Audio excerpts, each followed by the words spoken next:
சீயோனை குறித்து சொல்லப்பட்டதை உன்னதமானவர் தாமே ஸ்திரப்படுத்துவார். என்னை குறித்து சொல்லப்பட்டதை அவரால் மட்டும்தான் ஸ்திரப்படுத்த முடியும். இயலாதவர்களை இனியும் பார்த்து கொண்டிராதே, எல்லாம் செய்ய வல்லவரை மட்டும் நோக்கி காத்திரு. உன்னை குறித்து சொல்லப்பட்டது என்ன என்பதை நீ அறிந்து கொள்ள வேண்டியது அவசியமாயிருக்கிறது.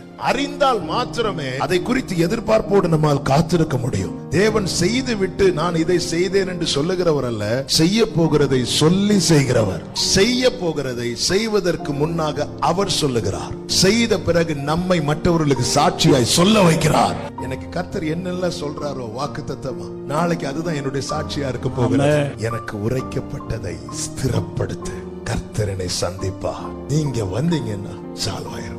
அவருடைய வார்த்தை யாரை நோக்கி வருகிறதோ அதற்கு பின்பதாக அதை நிறைவேற்ற அவரும் வருகிறார். உன்னதமானவர் தாமே அதை ஸ்திரப்படுத்துவார்.